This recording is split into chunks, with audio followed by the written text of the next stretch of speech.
Starter ভাই। হ্যাঁ,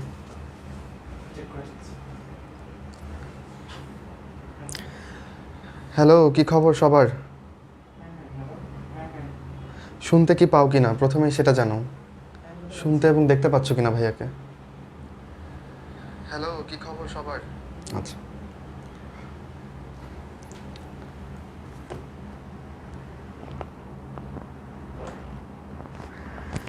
হ্যাঁ, যারা সালাম দিচ্ছ সবাইকে ওয়ালাইকুম আসসালাম। যারা সামনে সালাম লিখতে যাচ্ছ, টাইপ করতে যাচ্ছ, তোমাদেরকে ওয়ালাইকুম আসসালাম। আমরা একটু দেরি করে ফেললাম, তাই না? এর জন্য আমি সরি আন্তরিকভাবে। হ্যাঁ, সবাইকে একটু মেনশন টেনশন দিয়ে দাও, সবাই আসুক। আমি 1 মিনিটের মতো একটু নীরবতা পালন করি। ইন দ্য মিন টাইম তোমরা সবাই চলে আসো, দেন কথা বলি। হ্যাঁ, ওকে।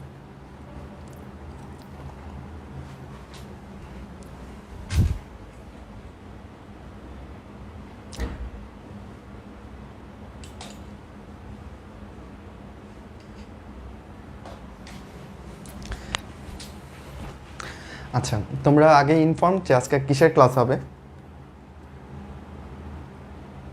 আর যারা জানো না তাদেরকে আবার জানাই। আমরা আজকে পড়ব হচ্ছে জীববিজ্ঞানের ছোট ইন্টারেস্টিং কিউট চ্যাপ্টার বলা যায়, শ্বসন এবং শ্বাসক্রিয়া, ওই চ্যাপ্টারটা। তোমাদের নর্মালি কতজন আসো আমি জানি না, তো আসলে কখন শুরু করা উচিত? ভাইয়া কেমন আছেন? ভাইয়া ভালো আছে। ঘটনা কি হলো, কেন দেরি হলো আমি তোমাকে বলি। সেটা হচ্ছে যে আমি প্রায় 2-2.5 মাস পর ক্লাস নিতে দাঁড়ালাম, কারণ এই সময়টাতে আমার পরীক্ষা চলতেছিল। অনেক দিন পর বন্দি পাঠশালার এখানটায় এসে আমার নিজেকে খুব আগন্তুক মনে হলো।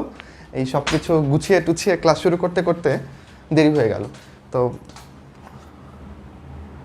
আচ্ছা, ফাইন। একটু গল্প স্বল্প করে ক্লাস শুরু করি। ইন দ্য মিন টাইম তোমরা আসতে থাকো। আমি মোটামুটি ভালোই বুড়ো হয়ে গেলাম এখন, এটাই মনে পড়ছে। কারণ ফাইনাল ইয়ারটাও শেষের পথে, পরীক্ষাটাও প্রায় শেষ করে ফেললাম, এবং একটা কষ্ট মনে, একটা চাপা কষ্টও কাজ করছে যে ডিএমসিকে ছেড়ে যেতে হবে। কিন্তু তোমরা তো আসবা, তোমাদের মধ্যে অনেকেই আসবে, তাই না? তাদের জন্য জায়গা ছেড়ে যেতে হবে, এটাই জগতের নিয়ম। কিন্তু ফার্স্ট ইয়ারের দিনগুলো ছিল খুব সুন্দর, বুঝছো? আমি যদি কিছু তোমাদের সাথে শেয়ার করি, আমার আবার ঘুরতে খুব ভালো লাগে। তো আমি যখন কি বলে ভালো একটা রেজাল্ট করলাম, তখন ধরো আমি আগে উদ্ভাসে পড়াইতাম, উন্মেষে ক্লাস নিতাম। তো ওদের সাথে আমি দেশের বিভিন্ন প্রান্তে এই যে সেমিনার করতাম, কথা বলতাম ফার্স্ট ইয়ারেই, বুঝছো? তো সেটা খুব ভালো লাগতো। এবং একটা সময় একটা জায়গাতে ক্লাস নিতে গেলাম, সেখানে ক্লাস ভর্তি অনেক মানুষজন ছিল। আচ্ছা, শুনতেছে তো, তাই না? ভাইয়া ভাবলাম কারেন্ট নাই, না কারেন্ট আছে, বাট ভাইয়া নিজেই এমনিতেই অনেক আলো যদিও চারপাশে, বাট আমি ব্যক্তিগতভাবে একটু অন্ধকার প্রকৃতির, তাই আমাকে একটু কম দেখতে পাচ্ছ হয়তো বা। আচ্ছা, তোমাদের এখানে বোধহয় কারেন্ট নাই, বাট আমি না ঢাকাতে তেমন একটা প্রবলেম ফিল করছি না। আচ্ছা, আমি গল্পে ফিরে যাই, একটু গল্প করে তারপর পড়ানো শুরু করব। আমার একটু পুরোনো দিনের কথা মনে পড়ছিলাম, যেটা বলতে চাচ্ছিলাম সেটা হচ্ছে, হ্যাঁ, তো একটা জায়গায় কথা বলছিলাম। তো সেখানে আমি সবাইকে জিজ্ঞেস করতাম যে আমাকে তখন কেউ চিনে কিনা, আগে থেকে পরিচিত কেউ আছে কিনা। একটা মেয়ে আমাকে বললো যে ও আমাকে চিনে, অনেক মানুষের ভিড়েই। আমি ওর কাছে জানতে চাইলাম যে ও কেমন করে আমাকে চিনে। এটা কিন্তু ফার্স্ট ইয়ারের ঘটনা, হ্যাঁ, আমি তখন অনেক কচি। তখন ও বললো ও আমাকে টিভিতে দেখছে। তো ইন দ্য মিন টাইম আমার মনে পড়লো যে আমি খুব ছোটোবেলা একবার বিতর্কের জন্য টিভিতে গিয়েছিলাম, আমাকে 3-4 মিনিট বিটিভিতে দেখিয়েছিল। তো এত বছর আগের ঘটনা ওর মনে থাকবে, সেটা তো ভাবা, মানে কি বলে, এটা তো হওয়ার কথা না। তারপর আমি একটু জানতে চাইলাম কেমন করে ও আমাকে টিভিতে দেখলো। ও আমাকে খুব সুন্দর করে ব্যাখ্যা করলো যে ও আসলে টিভিতে একটা নিউজ দেখছিল। নিউজের মধ্যে আসলে মানে কি বলে, বাংলাদেশের বন বিভাগের কোনো অসঙ্গতি নিয়ে মানে রিপোর্টটা হচ্ছিল। সেখানে বক্তব্য দিচ্ছিল হচ্ছে একজন রাস্তার পাশে কেউ একজন জনৈক একজন ব্যক্তি, আচ্ছা, মাঝি বা কেউ একজন। তা আমি ভাবলাম যে সেই মাঝিটা কি দেখতে আমার মতো ছিল কিনা। তারপর ও বললো যে না ভাইয়া, সেটা না, সেই মাঝিটার পেছনে একটা গাছ ছিল, সেই গাছের মধ্যে একটা ডাল ছিল, আচ্ছা, সেই ডালের মধ্যে একটা বড় পোস্টার ছিল, সেই পোস্টারে ভাইয়া আপনি ছিলেন। তো দ্যাটস হাউ ওরা আমাকে টিভিতে দেখেছিল। তো ফার্স্ট ইয়ারের দিনগুলো খুব আনন্দের ছিল, আবার একটা সংকোচেরও ছিল, কারণ আমি একটু প্রচার বিমুখ মানুষ। আমি যখন দেখতাম যে আমি যখন ময়মনসিংহ থেকে ঢাকা আসতাম, ঢাকা থেকে ময়মনসিংহ যেতাম, দেখতাম যে আমার কিছু ছবি টবি এই গাছে এইখানে ওইখানে টানানো, তখন এগুলো দেখে কিছুটা ভালো লাগতো, আবার কিছুটা সংকোচ লাগতো, কেমন কেমন যেন লাগতো, বুঝতে পেরেছ? তো যাই হোক, মানে মনে হচ্ছে এই চোখ মেলেই মনে হচ্ছে যে এই কয়েকদিন আগের ঘটনা, বাট মেডিকেল জীবন প্রায় শেষের পথে। আমার বন্ধুরা তখন আমাকে আদর করে বাদর বলে ডাকতো। কারণ হচ্ছে আমি তখন গাছে গাছে ঝুলতাম। আচ্ছা, যাক সেই কথা। এখন আপনাদের মধ্যে যদি থাকেন কেউ বনলতা সেন, তাহলে পাখির নীড়ের মতো চোখ তুলে আমাকে জিজ্ঞেস করতেই পারেন যে এতদিন কোথায় ছিলেন। আমি আসলে পরীক্ষার জন্য ব্যস্ত ছিলাম, মূল কথা হচ্ছে সেইটা, এই জন্য আপনাদের সাথে দেখা হয় নাই। বাট আমরা এখন পড়ায় ঢুকতেছি, আপনারা সবাই মোটামুটি চলে আসছেন, তাই না? আচ্ছা, সবাই চলে আসছেন, মোটামুটি 300-র মতো মানুষ আছেন। চলেন আমি আপনাদেরকে আগে একটা ব্যাপার জানাই দিই, সেটা হচ্ছে যে ক্লাসের শেষ অংশটা কিন্তু বেশি গুরুত্বপূর্ণ আমাদের জন্য। আমরা যখন শ্বসন গ্যাসের বিনিময় পড়বো, হ্যাঁ, তারপর আমরা ওই যে ক্লোরাইড শিফট পড়বো, হ্যাঁ, তারপর হচ্ছে কীভাবে অক্সিজেন কার্বন ডাইঅক্সাইড পরিবাহিত হচ্ছে সেটা যে পড়বো, ওইটা আমাদের জন্য বেশি ইম্পর্টেন্ট। আমরা কিন্তু ওই পার্টটা মিস করবো না। আমরা শুরুতেই কি বলে হতাশ হয়ে যাব না, বা আমরা শুরুতেই হচ্ছে মানে মানে ক্লাসের প্রতি অনীহা নিয়ে আসবো না। হ্যাঁ, একটু কষ্ট করে আমরা পারসিস্ট করব, কারণ এই কনসিস্টেন্সিটা অনেক বড় জিনিস। তোমাদেরকে কী শিখাবো, তোমরা তো অনেক লম্বা লম্বা দীর্ঘ ক্লাস করে অভ্যস্ত, তো আশা করি আমার সাথেও তোমরা থাকবা। আমি অতটাও দীর্ঘ করব না। আমাদের ক্লাস ধরো অ্যারাউন্ড মাগরিবের সময় একটা ব্রেক থাকবে, তারপর দেখা যাক কতটুকু, আগে থেকে বলা যাচ্ছে না। তো চলো, এইখানে একটা মহিলা দেখা যাচ্ছে। আনফর্চুনেটলি আমি তো ভিডিওটা আজকে প্লে করতে পারতেছি না, মানে কিছু সমস্যাজনিত কারণে আমার স্লাইডে। সো এই ভিডিওটা আমি অ্যাড করেছিলাম। এই ভিডিওতে উনি বলছিল, এই ভিডিও তোমরা দেখছো কিনা জানি না, এটা দেখে আমার চোখ ছানা পড়া হয়ে গেছিলো। উনি বলতেছিল যে উনার বাবা, মানে দরবেশ বাবা, উনি বলছেন যে উনার 2টা লাংস নাই, এই লাংস ছাড়া উনি বেঁচে আছেন। কিন্তু ঘটনা কি আসলেই সত্যি? তোমাদের কি মনে হয় একটু জানাও দেখি। লাংস ছাড়া কি বেঁচে থাকতে পারবে কিনা উনি? লাংস ছাড়া বেঁচে থাকা সম্ভব কিনা, কি মনে হয় তোমার? ফুসফুস নাই, বেঁচে থাকবা কিনা?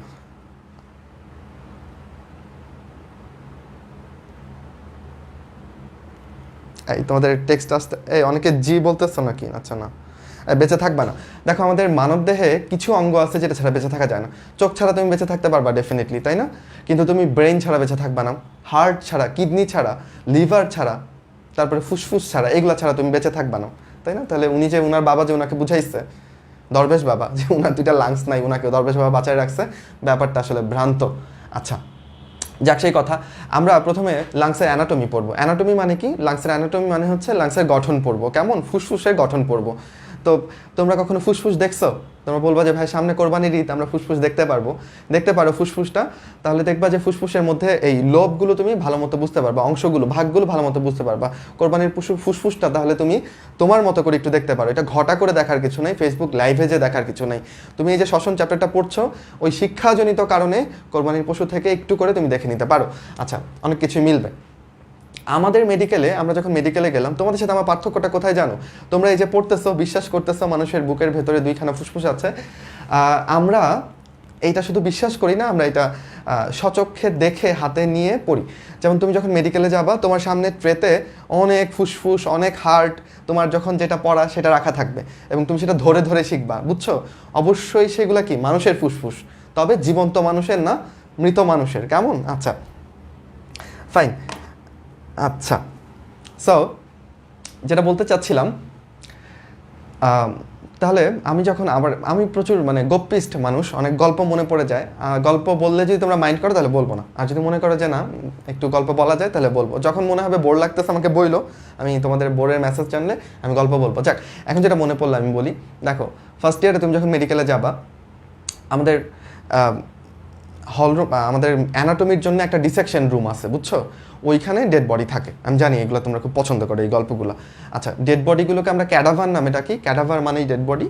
তো এগুলো হচ্ছে যারা দান করে যায় নিজেদের বডি, তাদের বডিগুলো এখানে থাকে, বা অন্য বেওয়ারিশ লাশ এগুলো এখানে থাকে। আমরা এই ডেড বডিগুলোকে কেটে অ্যানাটমি শিখি, বুঝছো? আমরা দেখে দেখে অ্যানাটমি শিখি। প্রথম আমাদের যেদিন ডিসেকশন হবে সেদিন আমি যেহেতু আমার ব্যাচের রোল এক, আমাকে ম্যাডাম সুযোগটা দিল।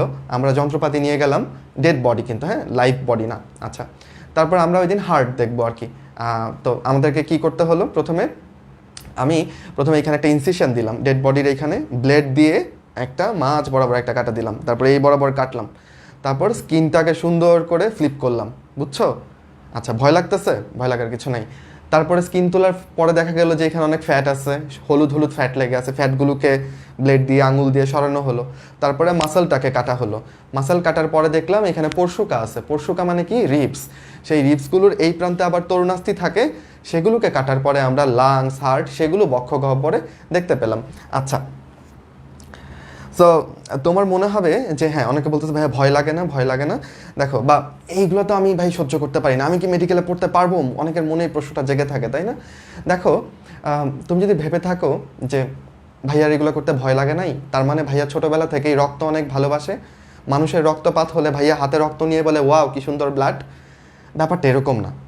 বা তুমি ভাবতে পারো যে আমি তো তেলাপোকা দেখে ভয় পাই, আমি তো টিকটিকি দেখে শিউরে উঠি, আমি কি এগুলো করতে পারবো? আসলে সিচুয়েশনটাই এরকম যে তোমাকে এটাতে অভ্যস্ত করে নিবে, বুঝতে পারছো? তো ঘাবড়ানোর কিছু নাই, এটা হয়ে যায়। শুরুর দিকে হয়তো তোমার একটু সংকোচ লাগতে পারে, অনেক মানুষ মিলে করতে করতে এটা অ্যাডজাস্টেড হয়ে যায়। আবার ধরো তুমি যখন এইগুলো করবা, তুমি কিন্তু গ্লাভস পরতে পারবা না, কি মজা তাই না? গ্লাভস পরতে পারবা না যদি পাস করতে চাও। আর যদি মনে করো না আমার জীবনে পাস করার ইচ্ছা নাই, ডাক্তার হবো না, ভাব ধরি একটু, তাহলে গ্লাভস পরতে পারবা। আমার যখন পরীক্ষা নেয়, ভাইবা পরীক্ষা ফার্স্ট ইয়ারের দিনগুলোতে, আমার সামনে ট্রেতে অনেক জিনিস রাখা থাকে। মনে করো একটা ইন্টেস্টাইন মানে বুঝো তো, ক্ষুদ্রান্ত্র।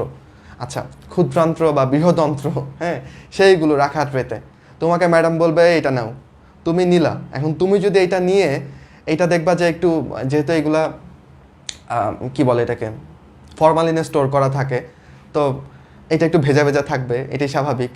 তো এটা তুমি যদি ধরতে একটু কার্পণ্য করো, বা ম্যাডাম বললো যে এটা ডেসক্রাইব করো, তুমি এরকম করে মুখ সরিয়ে এরকম করে ধরে ম্যাডামকে বলছো, ম্যাডাম এই যে এইটুকু ইলিয়াম, উপরটুকু জেজোনাম, তার উপর ডিউডেনাম, এরকম যদি করো, এরকম ভাব যদি তুমি দেখাও, তাহলে তোমাকে পাস করতে হবে না। বুঝতে পেরেছো?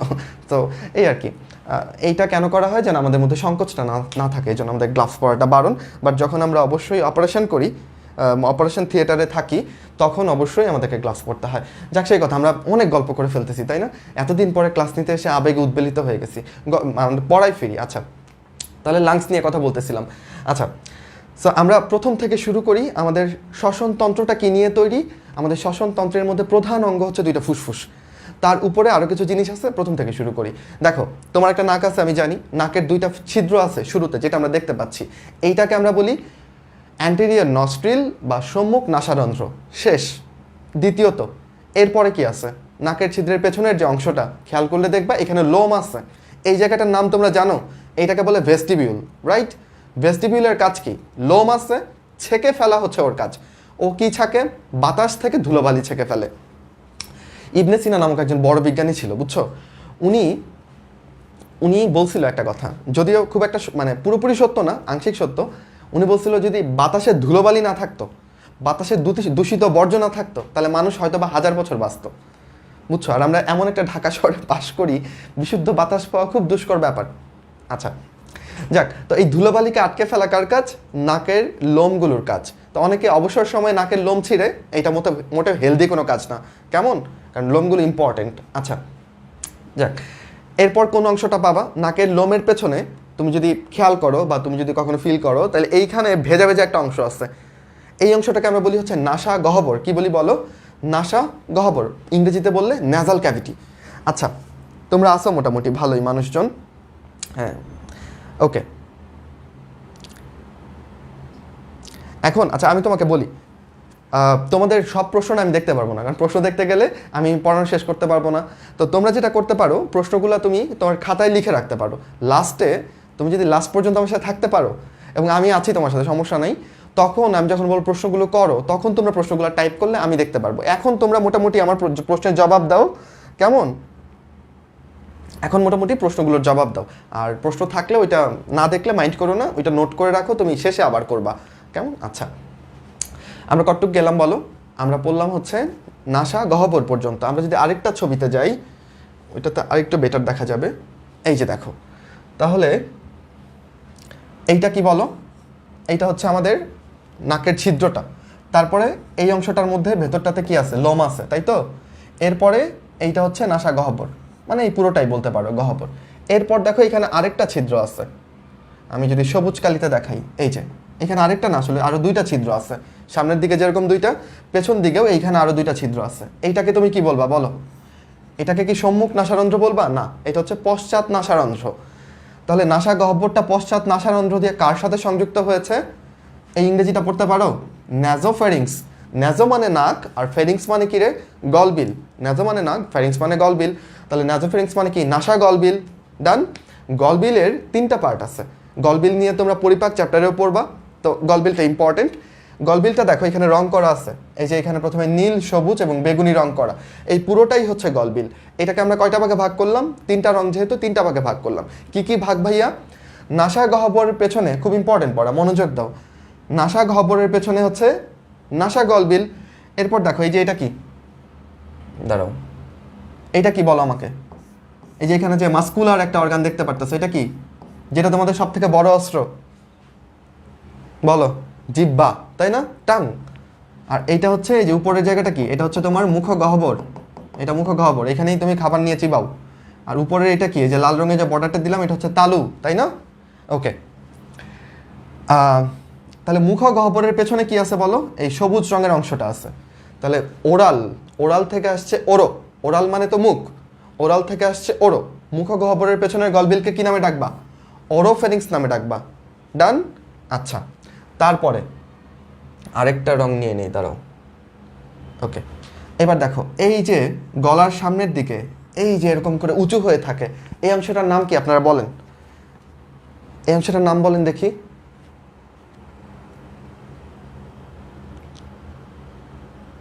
ও, তোমাদেরকে জুম করে দেখাতে হবে, তাই না? আচ্ছা, দেখি জুম করা যায় কিনা। আচ্ছা, হয়েছে এবার মোটামুটি। ওকে, এখন দেখতে পাও?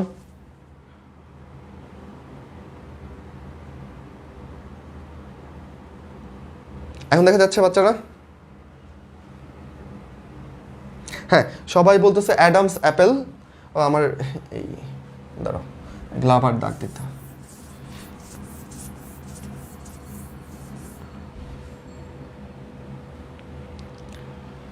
আচ্ছা, তাহলে এই নীল অংশটাকে ভাইয়া বললো নেজোফেরিংস, এই সবুজ অংশটা মুখগহ্বরের পেছনে, এটা হচ্ছে অরোফেরিংস। আমি তোমাকে জিজ্ঞেস করেছিলাম যে এই যে উঁচু অংশটা গলার, এটাকে কি বলি? এইটা হচ্ছে আমাদের স্বরযন্ত্র, তাই না? অনেকে তোমরা ষড়যন্ত্র বলো, ভুলেও ষড়যন্ত্র বইলো না। ষড়যন্ত্র বানান তোমরা পারো। আর এটার বানান কিরকম? এটার বানান হচ্ছে এরকম, স্বরযন্ত্র, তাই না? ষড়যন্ত্র না, স্বরযন্ত্র। ওকে, এই যে স্বরযন্ত্র, এইটার পেছনে, এটার ইংরেজি কি? স্বরযন্ত্র ইংরেজি হচ্ছে ল্যারিংস, আর গলবিল ইংরেজি কি? ফ্যারিংস। ইংরেজিগুলো কি পড়তে হবে? মেডিকেলে যারা দিবেন একটু পড়বেন, কারণ মেডিকেলের অপশনগুলো আমরা ইংরেজিতে দেখেছি, কেমন? ওকে, এটা ল্যারিংস। তাহলে ল্যারিংসের পেছনে দেখো এই বেগুনি রঙের গলবিলের অংশটা আছে, তাহলে এইটাকে তুমি কি বলবা? ল্যারিঙ্গো ফ্যারিংস। ইজি না বলো? নাসা গহ্বরের পেছনে নাজোফেরিংস, মুখ গহ্বরের পেছনে অরোফেরিংস, আর ল্যারিংসের পেছনে ল্যারিঙ্গো ফ্যারিংস। ইজি। আচ্ছা, 3টা অংশ আমরা পড়ে ফেললাম। এটা আমাদের আজমল স্যারের বই নেই, অন্য বই আছে। এই পুরোটার দৈর্ঘ্য কত রে? এই 3টা মিলে কতখানি দৈর্ঘ্য ওর? 12.5 সেন্টিমিটার। এইটাও আমাদের পরিপাক চ্যাপ্টারে আছে, তাই আমরা পড়ে নিব। তাহলে গলবিলের দৈর্ঘ্য 12.5 সেন্টিমিটার। আমাকে বলতে হবে 12 সেন্টিমিটার আর কে কে আছে বলো? 12 সেন্টিমিটারে কে কে আছে জানো? দেখো লিখি আমি এক এক করে। হার্টের দৈর্ঘ্য কত রে? 12। হার্টের দৈর্ঘ্য 12। তারপর কিডনির দৈর্ঘ্য কত রে? কিডনি হচ্ছে 10 থেকে 12। দেখো একসাথে সব 12 শিখে নিচ্ছি। তারপর ফেলোপিয়ান টিউব চেনো তোমরা? ফেলোপিয়ান টিউব, বাংলা যার নাম ডিম্বনালী, যেটা ছেলেদের নাই মেয়েদের থাকে, ফেলোপিয়ান টিউব, সেটার দৈর্ঘ্য 12 সেন্টিমিটার। আবার এই চ্যাপ্টারে একটা আছে, সেটা হচ্ছে ট্রাকিয়া। ট্রাকিয়ার দৈর্ঘ্য 12 সেন্টিমিটার, আর গলবিল হচ্ছে 12.5। সব একসাথে বইয়ের সব 12 সেন্টিমিটার শিখে ফেললাম, পারবো না বলো? Heart, kidney, fallopian tube, trachea এবং ফ্যারিংস। আচ্ছা, ওকে, এইটুকু গেল। এবার কি দেখবো আমরা? তাহলে দেখো এই যে তুমি যখন মেডিকেলে পড়বা, বুঝছো, তোমার হাতে এরকম একটা কাটা মাথা দিবে ম্যাডাম, অর্ধেক কাটা একটা মাথা, মানুষেরই মাথা, অরিজিনাল মানুষের মাথা।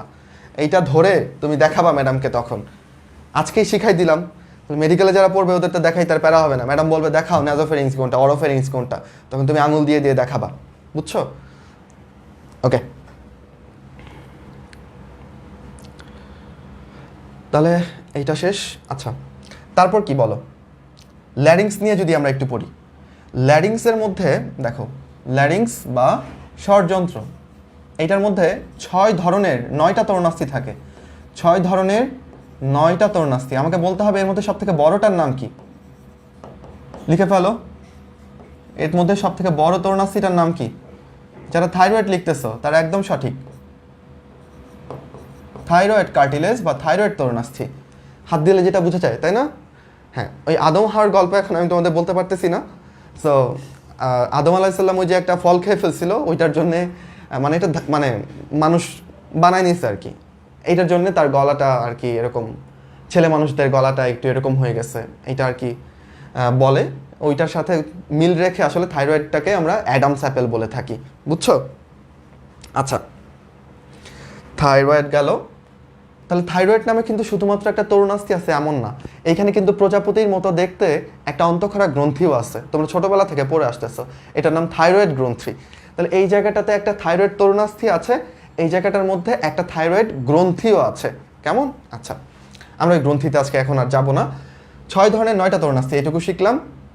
এইটা দিয়ে কি তৈরি? ল্যারিংসটা তৈরি। আচ্ছা, এই ল্যারিংসের ভেতরে কি থাকে? এই যে ল্যারিংসটা, এই যে বড়টার নাম, এইটার নামই হচ্ছে থাইরয়েড। চিনতেছো? এখানে এটা আসতেছে,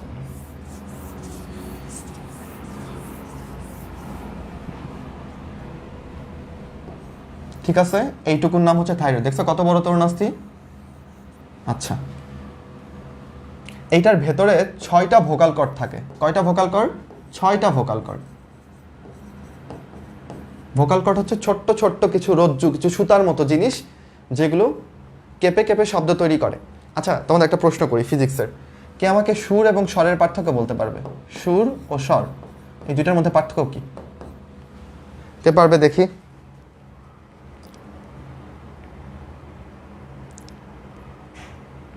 সুর এবং স্বর, এই আমি যে কথা বলতেছি এটাকে কি তুমি কণ্ঠ সুর বলো? কখনো বলো না। কেন? কারণ আমার কণ্ঠে কি একটা মাত্র কম্পাঙ্ক আছে? না, আমার কণ্ঠে অনেকগুলো কম্পাঙ্ক। কখনো আমি বেশি কম্পাঙ্কে কথা বলতে পারি, কখনো কম কম্পাঙ্কে কথা বলতে পারি। তাহলে যদি অনেকগুলো কম্পাঙ্ক মিলে একটা শব্দ তৈরি হয়, সেটাকে আমরা বলি স্বর।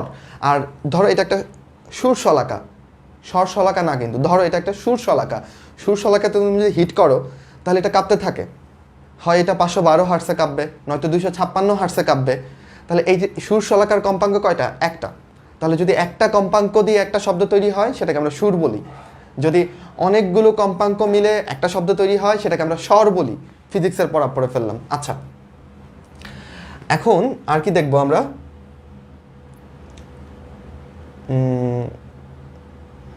আচ্ছা, এটাতেই চাই।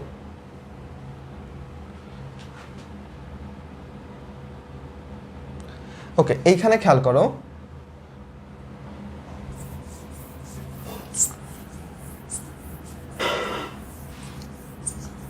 এইখানে দেখো একটা ঢাকনার মতো জিনিস আছে, খেয়াল করতে পারতেছো কিনা? এই যে এইটা কি জিনিস ভাইয়া? এইটা হচ্ছে দেখো আমাদের ল্যারিংসের একটা ঢাকনা। লাল রঙে আমি ল্যারিংসটা দেখাচ্ছি, এই যে নিচের এইখান থেকে ল্যারিংস শুরু, ঠিক আছে? এইটা হচ্ছে তোমার ল্যারিংস বা স্বরযন্ত্র। এইটার উপরে সবুজ অংশটা হচ্ছে একটা ঢাকনা। কিসের ঢাকনা ভাইয়া? দেখো তোমার খাবারটা কোন পথে যাবে, তোমার খাবারটা কোন পথে যাবে? তুমি খাচ্ছ এই দিক দিয়ে এসে, এই পথ এসে, তারপর দেখো এটা তো এই দিক দিয়েও ঢুকে যেতে পারে, তাই না? কিন্তু না, এটা যখন ঢুকে যেতে চাইবে, তখন এই যে সবুজ রঙের ঢাকনাটা, এটা এরকম করে ঢেকে ফেলবে। তাই স্বরযন্ত্রের ভেতরে আর কোনো খাবার ঢুকতে পারবে না। এই খাবারটা এই ঢাকনার মধ্যে বাড়ি খেয়ে কোথায় চলে যাবে? এই ঢাকনার মধ্যে বাড়ি খেয়ে এই পথে চলে আসবে। এই পথের রাস্তাটার নাম কি? এইটার নাম হচ্ছে অন্ননালী। অন্ননালী দিয়ে চলে যাবে, বুঝছো? সো এই জন্যে ল্যারিংস দিয়ে খাবার প্রবেশ করে না। ল্যারিংস কিসের জন্য? বাতাস প্রবেশ করার জন্যে, তাই না?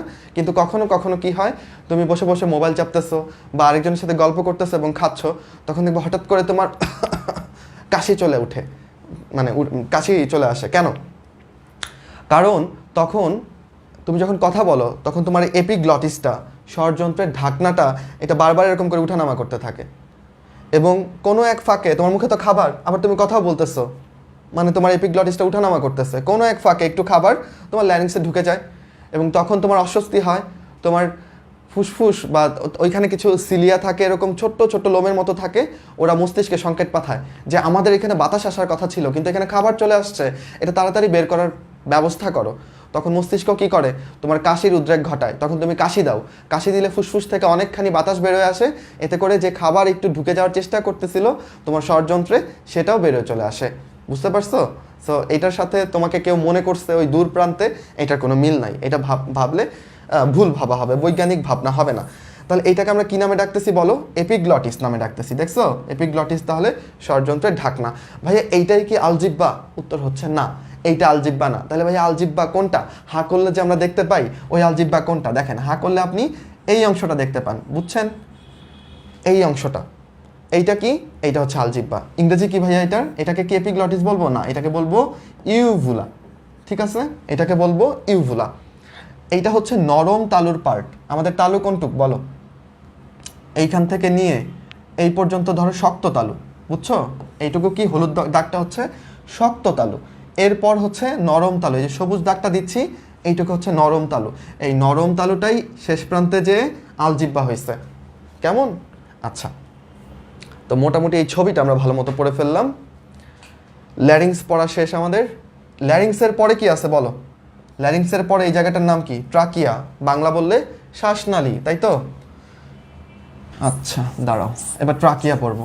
ট্রাকিয়া কত সেন্টিমিটার? ভাইয়া বলে ফেলছে 12 সেন্টিমিটার। ট্রাকিয়া কি দিয়ে তৈরি? হাড্ডি দিয়ে তৈরি নাকি তরুণাস্থি দিয়ে তৈরি? উত্তর হচ্ছে তরুণাস্থি দিয়ে তৈরি। কয়টা তরুণাস্থি থাকে ভাইয়া ট্রাকিয়াতে? 16 থেকে 20টা। কয়টা বলেন? পরীক্ষাতে আসবে। 16 থেকে 20টা তরুণাস্থি থাকে ট্রাকিয়াতে। আমার ট্রাকিয়া কই?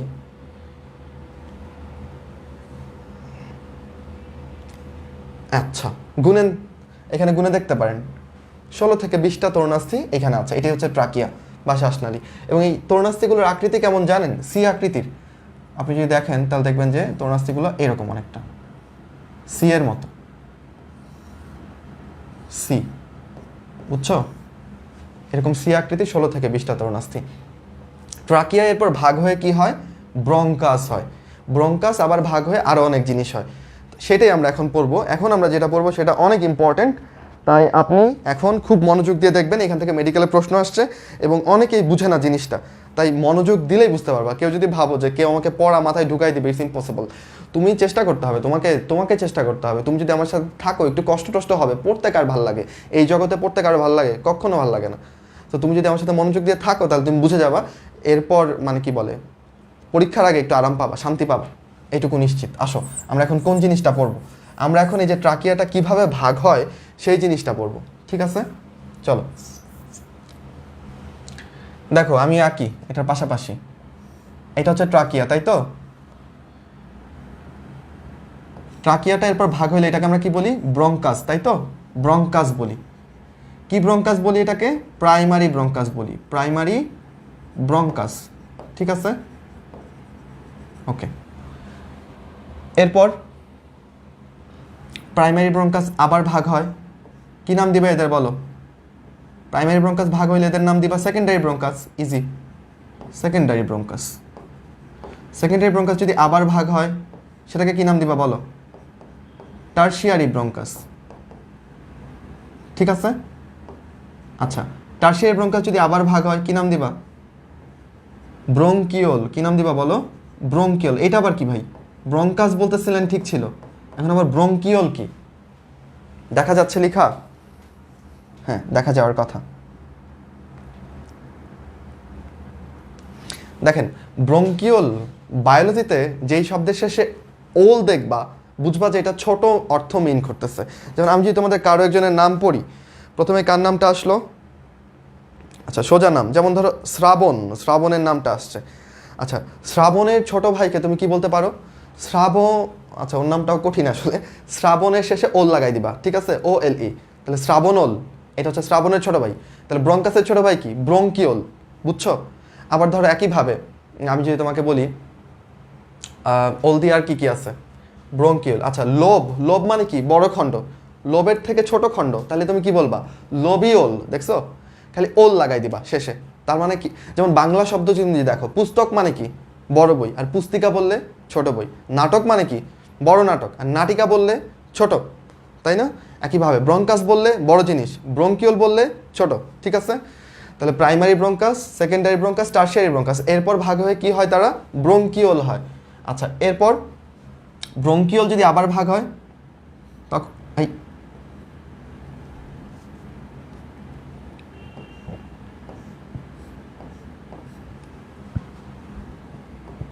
ব্রঙ্কিওল আবার ভাগ হলে এটাকে আমরা বলবো হচ্ছে টার্মিনাল ব্রঙ্কিউল। বাংলা করলে কি? প্রান্তীয় ব্রঙ্কিউল। ঠিক আছে, টার্মিনাল ব্রঙ্কিউল। আচ্ছা, টার্মিনাল মানে প্রান্তীয়। আচ্ছা, এরপর যদি আবার ভাগ হয় সেটাকে কি বলবো? আবার ভাগ হচ্ছে, এটাকে বলবো হচ্ছে আমরা শ্বসন ব্রঙ্কিউল। ইংরেজি করলে রেসপিরেটরি ব্রঙ্কিউল, রেসপিরেটরি ব্রঙ্কিউল। এটা কিন্তু লিখে ফেলবা খাতায়, ঠিক আছে? এটা কিন্তু আজমল স্যারের বইয়ে নাই, কিন্তু পরীক্ষাতে আসে রেসপিরেটরি ব্রঙ্কিউল। এরপর কি আবার ভাগ হয়? হ্যাঁ, আবার ভাগ হয়ে কি হয় দেখো, রেসপিরেটরি ব্রঙ্কিউল থেকে এরপর এগুলা কি তোমরা চেনো, ফুসফুসের গাঠনিক এবং কার্যকরী একক অ্যালভিউলাস, তাই না? এই যে, তাহলে অ্যালভিউলাসের উপরে এই অংশটাকে আমরা বলতেছি অ্যালভিউলার নালী, অ্যালভিউলার ডাক্ট, অ্যালভিওলার ডাক্ট। ঠিক আছে, ডাক্ট মানে নালী, ডিইউসিটি, ডাক্ট মানে কি? নালী, অ্যালভিউলার নালী। এরপর দেখো একটা, আমি ধরো কালো কালিতে একটা অংশ দেখাচ্ছি। এই যে দেখো, এইটা একটা আচ্ছা, এই পুরোটা হচ্ছে অ্যালভিউলার থলি, এই পুরোটাকে অ্যালভিউলার থলি বলতেছি। এই থলির ভেতরে দেখো একটা ফাঁকা জায়গা আছে, দেখছো? এই যে কালো রং করে দিচ্ছি, যে এই কালো রঙের এই অংশটাকে আমরা বলতেছি অ্যাট্রিয়াম। কি বলি বলো? এখন জানি অনেকে বলবো ভাইয়া অ্যাট্রিয়াম না হার্টে থাকে? হ্যাঁ, এইখানেও এই যে অ্যালভিউলাস, অনেকগুলো অ্যালভিউলাস মিলে যে ফাঁকা জায়গাটা সৃষ্টি করে, এটাকে অ্যাট্রিয়াম নামে ডাকি। আর এই পুরো অংশটাকে বলতেছি অ্যালভিউলার থলি বা অ্যালভিউলার স্যাক। কেমন দেখা যাচ্ছে? যাওয়ার কথা। আর এক একটা ছোট্ট ছোট্ট অংশকে আমরা বলতেছি অ্যালভিউলাস। ঠিক আছে, যেমন আমি যদি তোমাদেরকে আবার দেখাই,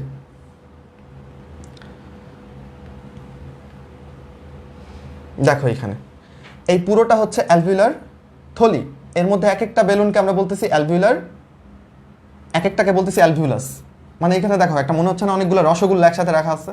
এই সবগুলোকে একসাথে অ্যালভিউলার থলি বলতেছি, আর এক একটাকে বলতেছি অ্যালভিউলাস।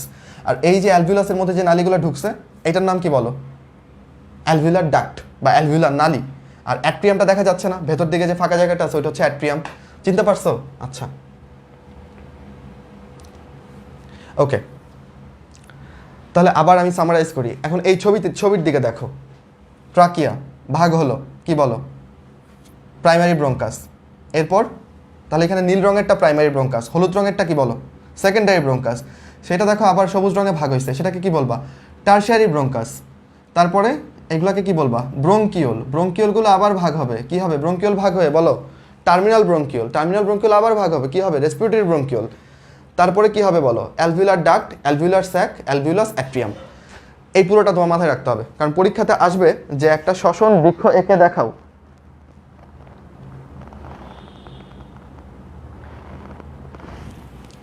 আজমল স্যারের বই নাই তো অনেকে বলতেছে, হ্যাঁ পড়তে হবে তো, এটা তো পরীক্ষাতে আসে। এটাকে বলে শ্বসন বৃক্ষ। ভাই বৃক্ষ কেন বলে? এই তাকায় দেখো তো, এই জিনিসটাকে দেখতে গাছের ডালপালার মতো লাগতেছে না? এই জন্য এটাকে বলে শ্বসন বৃক্ষ। ইংরেজিতে কি বলে? Respiratory tree. ঠিক আছে, আচ্ছা, এটা থেকে ভাই কি আসবে সেটা বলেন। এটা থেকে কি আসবে জানো? দেখো ভাইয়া, সবুজ কালিতে কোন পর্যন্ত লিখছে? এই ব্রঙ্কিওল, টার্মিনাল ব্রঙ্কিওল পর্যন্ত। ট্রাকিয়া থেকে শুরু করে টার্মিনাল ব্রঙ্কিওল পর্যন্ত ভাই সবুজ কালিতে লিখছে। এই অংশটা হচ্ছে বায়ু পরিবহন অঞ্চল। মাথায় ঢুকান, এইটা মাথায় ঢুকাইতেই হবে, কারণ মেডিকেলে আসছে এটা। এটাকে বলতেছি বায়ু পরিবহন অঞ্চল।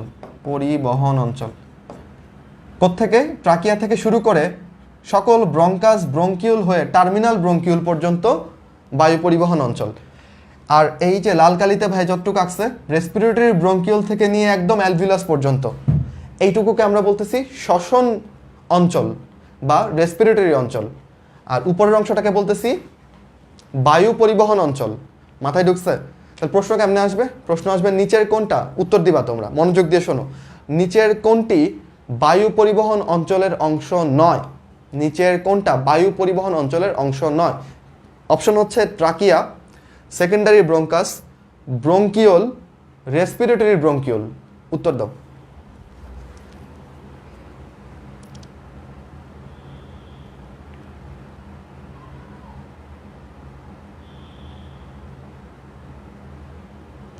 দিচ্ছ উত্তর? তোমাদের উত্তর আসতে সময় লাগে।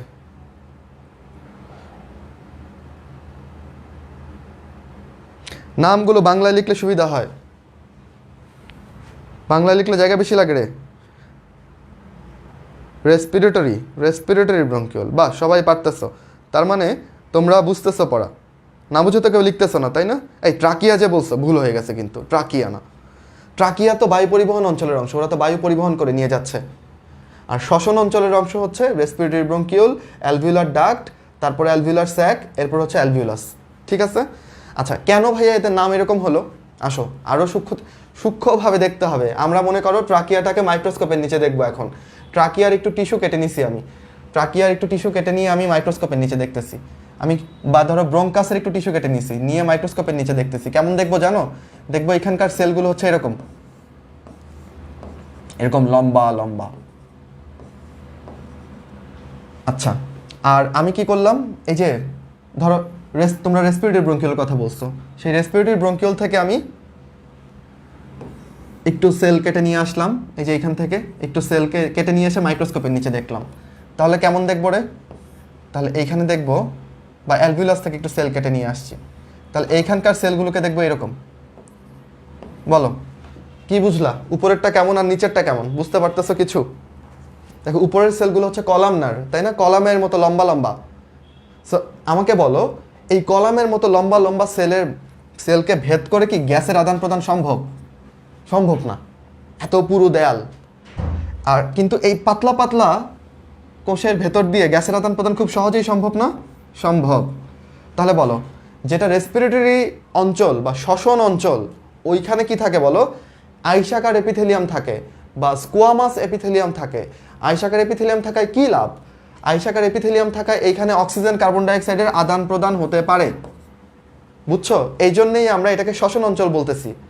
তাহলে রেসপিরেটরি ব্রঙ্কিউলের লাইনিং বা এপিথেলিয়াম হচ্ছে স্কোয়ামাস বা আইসাকার, কিন্তু তার একটু উপরেই টার্মিনাল ব্রঙ্কিউল আছে। ওর গায়ে তুমি যদি দেখো তাহলে দেখবা যে ওর এপিথেলিয়াম হচ্ছে এরকম স্তম্ভাকার, স্তম্ভের মতো কলামনার। তাই ব্রঙ্কিউল দিয়ে বা টার্মিনাল ব্রঙ্কিউল দিয়ে কোনো গ্যাসের আদান প্রদান সম্ভব না। কিন্তু রেসপিরেটরি ব্রঙ্কিউল দিয়ে গ্যাসের আদান প্রদান সম্ভব, অ্যালভিউলার ডাক্ট দিয়ে গ্যাসের আদান প্রদান সম্ভব, অ্যালভিউলাস দিয়ে গ্যাসের আদান প্রদান সম্ভব। ক্লিয়ার? বুঝছো কেন দুইটা ভাগ করছি? এই অমনোযোগী অনেককে দেখতেছি, উল্টাপাল্টা কথা বলতেছো। ও না না না, আমি ভাবছি যে পোলাপান কেমন আছো, এইটা ভাবছি যে দুষ্টু কেউ কমেন্ট করছো, পরে দেখি যে না, দুষ্টু কেউ না, ভালো একটা লোক, ওর নাম আবরার হামিম, ও কমেন্ট করছে। আচ্ছা আচ্ছা, কঠিন লাগতেছে বেশি? একটু বলো তো দেখি, কঠিন লাগতেছে? এখনও কঠিনে যাই নাই আমরা। শিখতে চাইলে একটু ধৈর্য ধরতে হবে, একটু চেষ্টা করতে হবে। আমি আগেই বলছি। তাহলে এই অংশটা যদি পড়ে ফেলি তাহলে আমরা অনেকখানি পড়ে ফেলছি। ঠিক আছে? আচ্ছা, তাহলে এটা শেষ, মাথায় নিয়ে চলো সামনের পড়ায় যাই। এখনও কিন্তু আমরা ফুসফুসটা দেখি নাই, ফুসফুসটা পড়ি নাই, সেটা পড়বো। মুছে ফেলবো।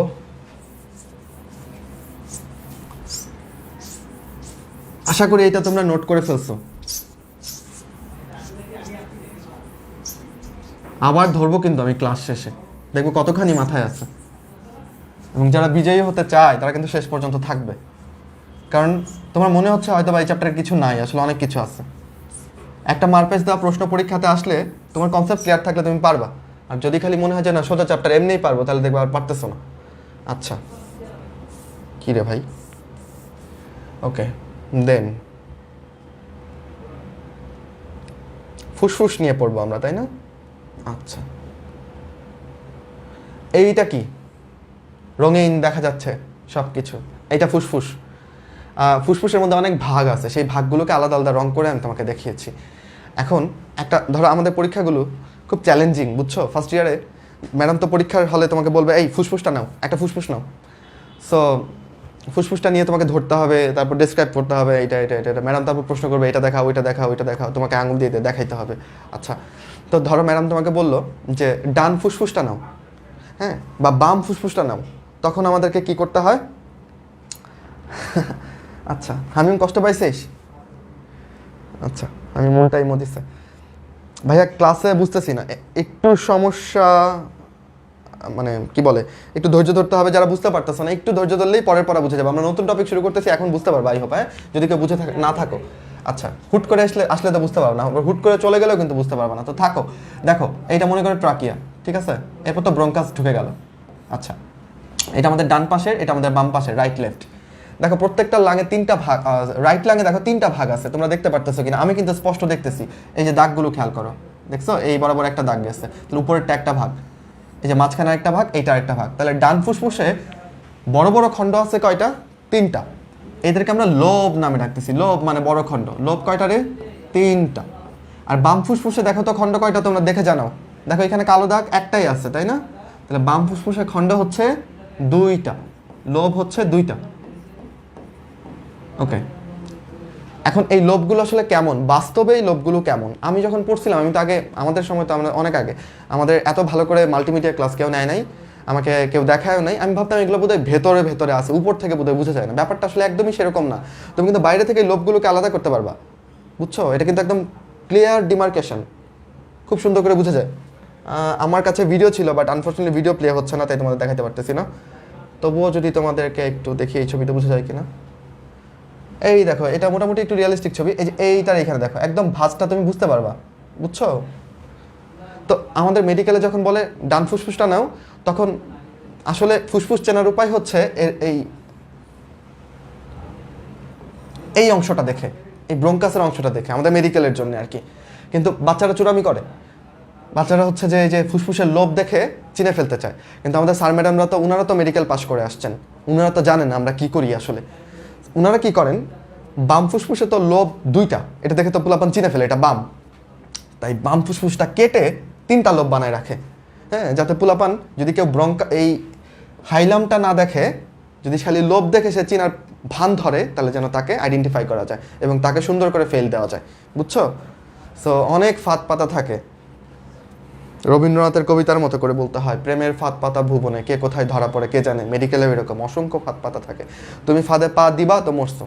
আচ্ছা, আবার আমরা অনেক পাপ কার্য সম্পাদন করেছি মেডিকেলে। ছোট্ট করে তোমাদের যদি বলি, যেমন আজকে আমার সব ফার্স্ট ইয়ারের কথা মনে পড়তেছে কেন জানি না, আবেগঘন হয়ে গেলাম।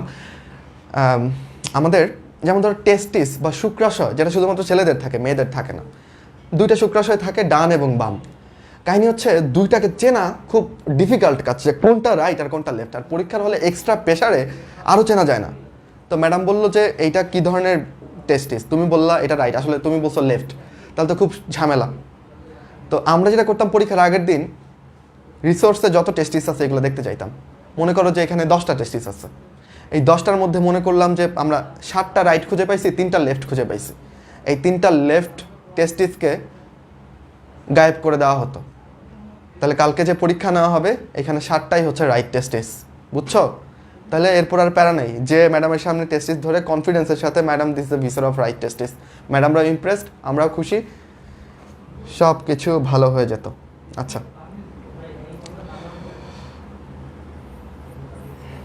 Okay fine.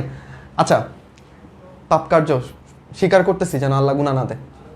যেটা বলতে চাচ্ছিলাম, তাহলে আগের ছবিতে যাই আমরা। আগের ছবিটা কই আমাদের?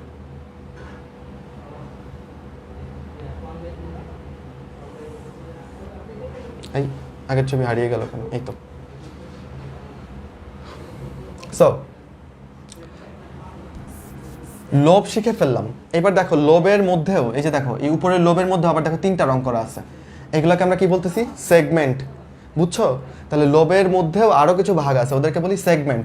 ডান ফুসফুসে আমরা খুঁজে দেখছি যে সেগমেন্ট আছে কয়টা, লিখে ফেলেন, যারা পারেন ধুমধাম লিখে ফেলেন।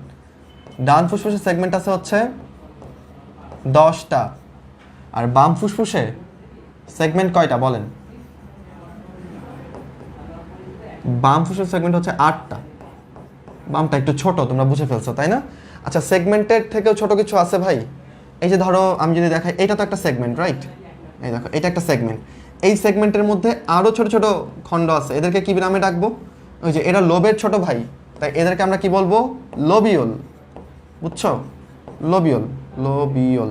আচ্ছা ঠিক আছে, লোবিওল কয়টা আছে ভাইয়া রাইট লাঙে? আমি গুনে দেখি নাই, আজমল স্যার গুনে দেখা নেই, অসংখ্য। কেমন? আচ্ছা, এখন বলো কোনটা বড় লাংস? রাইট লাংস বড়। ওজন কতখানি? মেপে দেখছে এভারেজে 625 গ্রাম, ঠিক আছে, কেজি বললো না আবার, গ্রাম। বাম ফুসফুসের ওজন কতখানি বলো? 575 না 565, কত দেওয়া একটু বইয়ে দেখে নিও, হ্যাঁ 565 মেবি। আচ্ছা, সো এই হচ্ছে তাদের ওজন। এখন একটা বুদ্ধির প্রশ্ন করব, দেখি কারা উত্তর দিতে পারে। ডান ফুসফুস তো বড়, এই ব্যাপারে আমরা একমত হয়েছি, ফাইন। আমাকে বলতে হবে কোন ব্রঙ্কাসটা বড়। ডান ব্রঙ্কাস মানে কোনটা বেশি লম্বা, ডান ব্রঙ্কাস নাকি বাম ব্রঙ্কাস? দেখি কে পারে। ডান ব্রঙ্কাস বেশি লম্বা নাকি বাম ব্রঙ্কাস বেশি লম্বা?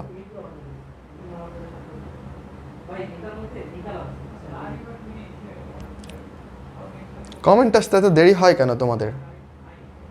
এই ক্লাসগুলো কিসের? অ্যাডমিশনের? সব কিছুরই করতে থাকো। বাম, এই বুদ্ধি, যারা বুদ্ধিমান তারা বাম বলছে। কেন কেন বামটা বড়? দেখেন,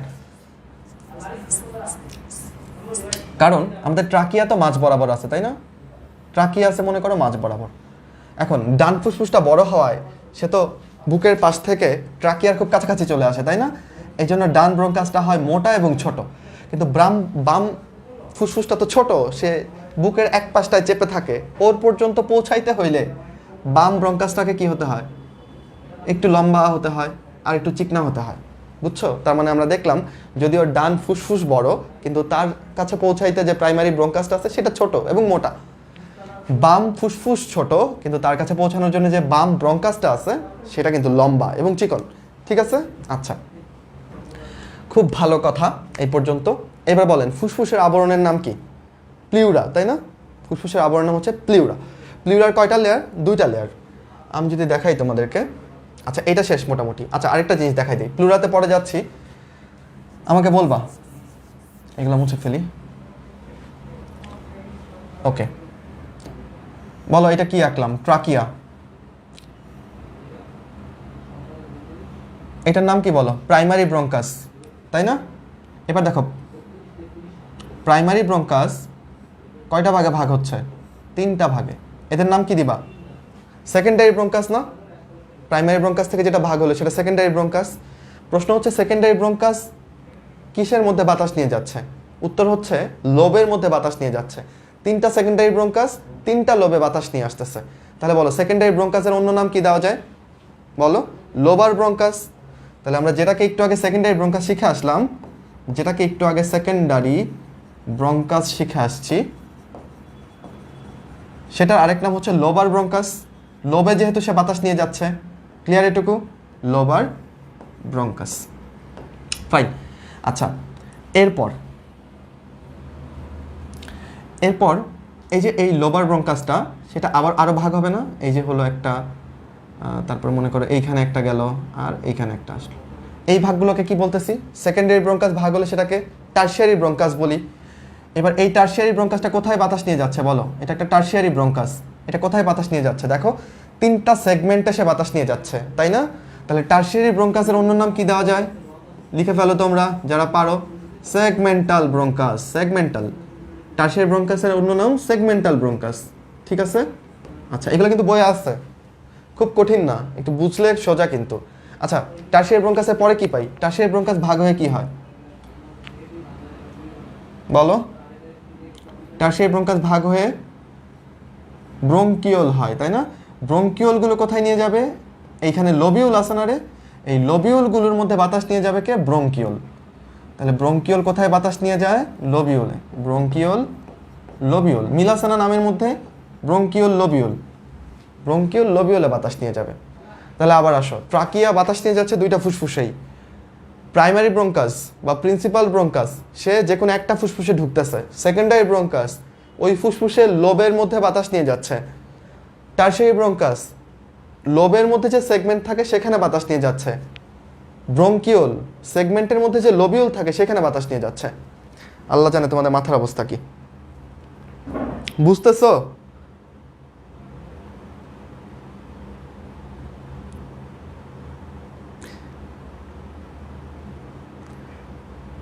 কঠিন লাগতেছে?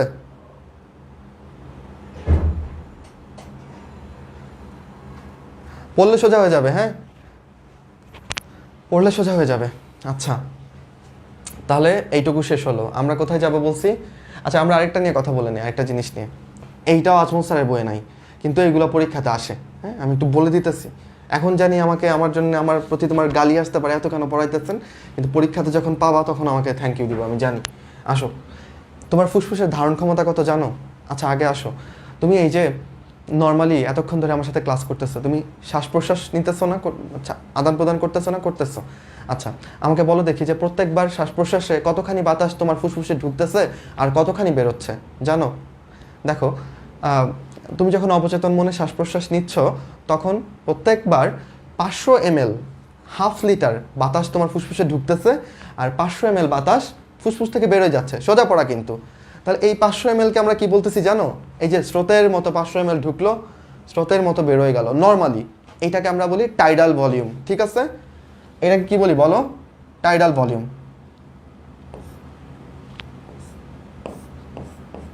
তাহলে বলো টাইডাল ভলিউম কত? স্রোতের মতো নর্মালি ফুসফুসে ঢুকতেছে বেরোচ্ছে কত বলো? 500 মিলি। মনে থাকবে? আচ্ছা, এবার আমি যেরকম কাজটা করব সেটা তুমি করবা। তুমি একটা জোরে প্রশ্বাস নাও। আচ্ছা, প্রশ্বাস আর নিঃশ্বাসের পার্থক্য বুঝো তো? কেউ কি মরে গেলে মাইকে কখনো বলে যে উমুক আজকে শেষ প্রশ্বাস ত্যাগ করেছেন? বলে না। তার মানে ত্যাগ করে যেটা সেটা হচ্ছে নিঃশ্বাস, গ্রহণ করে যেটা সেটা হচ্ছে প্রশ্বাস। আচ্ছা, তাহলে তুমি আমার মতো একটা বড় একটা প্রশ্বাস নাও। আচ্ছা আচ্ছা, প্রশ্বাস নিতে হবে না, আগে আচ্ছা প্রশ্বাস নাও। আর নিতে পারতেছি না, দেখো আমি আমার ফুসফুসকে একদম তার ক্ষমতার সর্বোচ্চটুকু এক্সপ্যান্ড করছিলাম। তার সর্বোচ্চ যে ক্ষমতা আছে সেই পর্যন্ত আমি তাকে ফুলাইছি, এটা বেলুনের মতো, তাই না? আর বাতাস ঢুকতেছে না। তাহলে আমার এই যে সর্বোচ্চ প্রচেষ্টায় ফুসফুসের মধ্যে ঠিক কতখানি বাতাস ছিল, আমার ফুসফুসের ধারণ ক্ষমতা কত, এর বেশি সে ধরতে পারে না। সেই ধারণ ক্ষমতাটা, এই ধারণ ক্ষমতাকে আমরা বলি হচ্ছে ভাইটাল ক্যাপাসিটি। কি বলি বলো? Vital capacity. ক্যাপাসিটি মানেই তো ধারণ ক্ষমতা। তাহলে এই ভাইটাল ক্যাপাসিটি কত জানো? আমার ফুসফুসের ভাইটাল ক্যাপাসিটি হচ্ছে 4500 মিলি, মানে 4.5 লিটার। আমি যখন একটা ফোর্সফুল ইন্সপিরেশন করি, আমি যখন সজোরে একটা প্রশ্বাস নেই, আমার দুইটা ফুসফুস মিলিয়ে 4500 মিলি বাতাস দুইটা ফুসফুসে থাকে, বুঝছো? আচ্ছা, এখন যেটা করবা, এখন তুমি শক্তি দিয়ে সকল বাতাস বের করে দেওয়ার চেষ্টা করো। দেখো আমি চেষ্টা করতেছি, সকল বাতাস বের করে দিছিলাম ফুসফুস থেকে। তোমার কি মনে হয় আমার ফুসফুস একদম এরকম চুপসে গেছিল? না, ফুসফুসের মধ্যে কিছু বাতাস থাকেই যেটা তুমি হাজার চেষ্টা করে বের করতে পারবে না, বুঝছো? তুমি যতই শক্তি দাও এই বাতাসটুকু আর বেরোবে না। এই বাতাসটাকে কি বলে জানো? এটাকে বলে হচ্ছে রেসিডুয়াল ভলিউম। কি বলে বলো? রেসিডুয়াল ভলিউম, মানে যেটা থেকেই যাবে, যেটা বের করা সম্ভব না। এইটা কত রে? এইটা হচ্ছে 1500 মিলি। এটা কিন্তু একটা ফুসফুস না, আমি যত হিসাব লিখেছি এটা কিন্তু দুইটা ফুসফুস মিলিয়ে, বুঝছো? দুইটা ফুসফুস মিলিয়ে হচ্ছে এই অবস্থা। তাহলে আমি যদি ফোর্সফুল ইন্সপিরেশন করে ফুসফুস দুইটাকে সর্বোচ্চ ফুলাই, তাহলে তার ধারণ ক্ষমতা আমি বুঝতে পারবো, এবং সেই ধারণ ক্ষমতা কত? 4500 ml। তোমার কি মনে হয় তোমার ফুসফুসের ধারণ ক্ষমতা আর মাইকেল ফেলস, যে কিনা সব থেকে বেশিবার স্বর্ণ জিতছে অলিম্পিকে সাঁতার কেটে, বা উসাইন বোল্ট, যে কিনা অনেক দ্রুত দৌড়াইতে পারে, তাদের ফুসফুসের ধারণ ক্ষমতা একই হবে? ইম্পসিবল। তার ফুসফুসের ধারণ ক্ষমতা তোমার থেকে অনেক বেশি। তাহলে অ্যাথলেট যারা আছে, যারা কি বলে দৌড়বিদ বা খেলোয়াড়, তাদের ক্ষেত্রে ভাইটাল ক্যাপাসিটিটা বেড়ে কত হয়ে যায়? 6000 মিলি, মানে 6 লিটার। তারা ফুসফুসে 6 লিটার বাতাস ধরতে পারে। ঠিক আছে? তাহলে 4টা সংখ্যা আমরা শিখলাম, এই সংখ্যাগুলো ইম্পর্টেন্ট, পরীক্ষাতে আসবে। ঠিক আছে? কি বলো? ভাইটাল ক্যাপাসিটি শিখলাম 4500। রেসিডুয়াল ভলিউম, যেটা চাইলেও ফুসফুস থেকে বের করে দেওয়া সম্ভব না, থাকবেই, দুইটা ফুসফুসের মধ্যে কিছু বাতাস পড়ে থাকবেই। হ্যাঁ, আচ্ছা, সেটা হচ্ছে 1500 ml। আর টাইডাল ভলিউম, যেটা হচ্ছে নর্মালি ঢুকতেছে বা বেরোচ্ছে, কোনো শক্তি দিয়ে কোনো কিছু না, সেটা হচ্ছে 500 ml। শেখা হয়েছে এইটুকু, মাথায় ঢুকাও। আচ্ছা,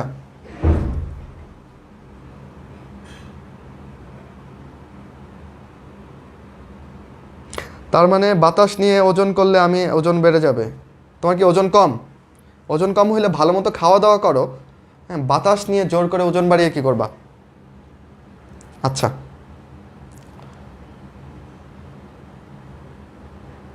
ভাইয়া তাহলে 450 ml কেন প্রশ্বাস নেওয়া যায় না? 450 ml বলতে কি, তুমি তো প্রশ্বাস নিচ্ছ, এই যে আমি এখন আমার ফুসফুসে 450 ml করে আছে, মানে দুইটা মিলিয়ে 450 ml আছে, বাট তুমি কি সবসময় তুমি ধরো বাসে উঠে এরকম করে প্রশ্বাস নিবা, হ্যাঁ সবার সামনে তুমি এরকম করবা, তাহলে তোমার হসপিটাল নিয়ে যাবে লোকজন, ভাববে মেয়েটা অসুস্থ। ওকে, আচ্ছা সবাই বুঝছো মোটামুটি এই অংশটা, তাই না? হ্যাঁ, অনেকে অনেক কিছু শিখতেছো। হ্যাঁ, খুব ভালো, দেখে খুব ভালো লাগতেছে। পরীক্ষাতে তো আসবে, পরে তো বলবে এগুলো কোথাও ছিল না, কেউ পড়াই নাই, তাহলে হবে না। ক্লাস হবে ফুলফিল। হ্যাঁ, এইটা পড়লে তুমি যদি কেউ, আমি জানি যে তোমার, আমি বলছিলাম যে আগেই তোমাদের পার্সোনালি একটু একটু নোট করার জন্য, আর কেউ কেউ তো সুন্দর নোট করো, সেটা একটু ভালো মতো নেই। আমি তো আসলে লিখতেছি, তোমরা খাতায় যদি একটু গুছিয়ে লিখে রাখো, সেটা যদি আপলোড করো, তাহলে অন্যদেরও কিন্তু উপকার হয়। এবং শিক্ষা হচ্ছে এমন একটা জিনিস, জ্ঞান হচ্ছে এমন একটা জিনিস যেটা বিলাই দিলে কখনো কারো ক্ষতি হয় না, বুঝছো? তুমি যদি ভাবো যে তোমার নোট পড়ে অন্যজন চান্স পায় যাবে, তুমি পাবা না, ইম্পসিবল, এটা কোনোদিন হবে না। তোমার উপকার হবে, বুঝছো? তাই জ্ঞান বিলিয়ে বেড়াবা, কোনো সমস্যা নাই, কিন্তু জাহির করবা না সবার সামনে যে আমি অনেক জ্ঞানী, এই ভাবটা নিবা না। হ্যাঁ, সবসময় কি বলে, হ্যাঁ জ্ঞানী ভাব নেওয়া একটা ব্যাপার, আর তুমি যদি ভাবো যে আমি কিছুই জানি না, তাহলেও সমস্যা। যেমন তোমাকে যখন কেউ কথা বলতে বলবে, তোমার হাতে যখন মাইক থাকবে, তখন তুমি যদি ভাবো আমি কিছুই জানি না, তাহলে তুমি কোনো কথাই বলতে পারবে না। এইখানে কনফিডেন্স দরকার। তোমার হাতে মাইক থাকলে তোমার সামনে যেই বসে থাকুক তাকে গোনার দরকার নেই, তোমার সিচুয়েশন বুঝে যেটা বলার দরকার তুমি বলিষ্ঠ কণ্ঠে বলে আসবা। কিন্তু তার মানে এই না যে সব জায়গায় যে জ্ঞান জাহির করবা যে আমি অনেক জ্ঞানী, আমি এখানে পড়ি, আমি এটা করি, এটা করি। হ্যাঁ, এগুলো করা যাবে না। আচ্ছা, এটা শেষ। আমরা ফুসফুস নিয়ে কিন্তু এখন পড়া শেষ করি না, আরেকটু আছে। ফুসফুসের মধ্যে অ্যালভিউলাস থাকে, আমি বলছি কতগুলো অ্যালভিউলাস থাকে জানো? তোমার দুইটা ফুসফুস মিলিয়ে প্রায় 700 মিলিয়ন অ্যালভিউলাস থাকে। মিলিয়ন বুঝো তো, 1 মিলিয়ন 2 মিলিয়ন সাবস্ক্রাইবার হয় না মানুষের, 1-2 মিলিয়ন অ্যালভিউলাস না, কিন্তু 700 মিলিয়ন। তাহলে যদি অ্যালভিউলাস, একটা অ্যালভিউলাসের জন্য তোমাকে 1 টাকা করে দেওয়া হইতো, তাহলে তুমি কত ধনী হয়ে যেতে চিন্তা করো, তাই না? আচ্ছা, এবং অ্যালভিউলাসের মধ্যে আরেকটা ঘটনা ঘটে, কি জানো? অ্যালভিউলাসটাকে একটু আমরা দেখি, দাঁড়াও। এই অ্যালভিউলাস, আয় অ্যালভিউলাস। আচ্ছা, এটা তোমার বইয়ের ছবি, দেখো এইটা অ্যালভিউলাস একটা বেলুনের মতো। আমরা বেলুনটার মাঝ বরাবর কাটছি, কেটে এবার এটাকে দেখতেছি, ঠিক আছে? এটা হচ্ছে বেলুনের ভেতরের গর্তটা। দেখো এর চারপাশে কি কি থাকে। আচ্ছা, এইখানে একটা বড় করে সেল দেখতে পারতেছে, এটার দিকে প্রথম নজর যাচ্ছে। এটার নাম কি? এটার নাম হচ্ছে ম্যাক্রোফেজ। ম্যাক্রোফেজ কি জিনিস তোমরা জানো কি না? ম্যাক্রোফেজ হচ্ছে মনোসাইট নামক শ্বেত রক্তকণিকা এই ম্যাক্রোফেজটা তৈরি করে। কেন? জীবাণুকে খাওয়ার জন্যে। ম্যাক্রোফেজ কোথায় অবস্থান করে আমাকে বলতে হবে। এটা তো একটা রক্তকণিকা থেকে আসে, ভাইয়া বলল, তার মানে কি এটা রক্তে থাকে? ম্যাক্রোফেজ কি রক্তে থাকে? উত্তর হচ্ছে না, সে রক্তনালীর ভেতর থেকে টুপ করে বাইরে বেরোয় চলে আসে। এবং বাইরে বেরোয় আসলে কি, অনেক কোষ বা টিস্যু, সেই কোষগুলোর আশেপাশে ফ্লুইড থাকে, তরল থাকে, ইন্টারস্টিশিয়াল ফ্লুইড যেটাকে বলি, ওইগুলোর মধ্যে সে অবস্থান করে। যেমন দেখো এইখানে কিন্তু সে রক্তনালীর ভেতরে নাই, সে কিন্তু অ্যালভিউলাসের গায়ের মধ্যে লেগে আছে, মানে সে টিস্যুতে অবস্থান করতেছে, ফুসফুসের টিস্যুতে, বুঝছো? তার মানে ম্যাক্রোফেজ কিন্তু রক্তে অবস্থান করে না। রক্তে অবস্থান করলে তার নাম মনোসাইট, টিস্যুতে অবস্থান করলে তার নাম ম্যাক্রোফেজ। হ্যাঁ, ম্যাক্রো মানে বড়। 100টা ব্যাকটেরিয়া খাইতে পারে একটা ম্যাক্রোফেজ, বুঝছো? এরপর সে নিজেই মরে যায়। আচ্ছা, ফুসফুসের মধ্যে নানা জিনিস ঢুকতে পারে। এই যে তুমি ইনহেল করতেছো, বাতাস ঢুকাচ্ছ, এটার সাথে কত ভাইরাস ব্যাকটেরিয়া ঢুকে যেতে পারে। এগুলোকে প্রতিনিয়ত খেয়ে মারতে হবে না? তোমার দেহের প্রতিরক্ষা তোমার অজান্তে কত কাজ করে ফেলতেছে, তোমার কোনো ধারণাই নেই, বুঝছো? হ্যাঁ, এই যে অনেকে কাফফার কোষের কথা বলতেছে। কাফফার কোষ কই থাকে? লাংসে কি কাফফার কোষ থাকে? না, কাফফার কোষ থাকে হচ্ছে লিভারে। লিভারের ম্যাক্রোফেজকে আমরা কাফফার নামে ডাকতেছি। একই জিনিস যেটা ফুসফুসে অবস্থান করতেছে তার নাম দিছি আমরা অ্যালভিউলার ম্যাক্রোফেজ, বুঝছো? খালি অবস্থান ভেদে ডিফারেন্ট নাম। আচ্ছা,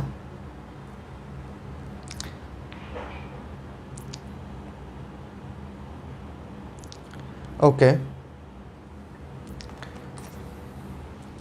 এই জগতে কেউ খুশি না। আমি দেখলাম যে ওজন নিয়ে তোমাদের মধ্যে এখনো কথা চলতেছে। পড়াশোনা করতেছো নাকি দুষ্টামি করতেছো খালি কমেন্টে? আচ্ছা, এই একটা ব্যাপার, তাই না? আমরা ছোটবেলায় ক্লাসে কথাই বলতে পারতাম না, টিচার দেখে ফেললে কি এক ভয়ানক ব্যাপার। কিন্তু এখন মানে টিচারই, মানে আমি মন খারাপ করি না এই ব্যাপারটাতে, বাট মানে তোমাদের কথা বলার অ্যাক্সেসটা কত বেশি, তাই না? আচ্ছা বলো, সমস্যা নেই, বাট পড়াটা বুঝলেই হইলো। যেটা নিয়ে কথা বলতেছি বলো। ম্যাক্রোফেজ শেষ, আর কি কি আছে এখানে? দেখো এখানে একটা রক্তনালীও আছে। আমরা প্রস্থচ্ছেদ করছি তো, এই কি হচ্ছে কি?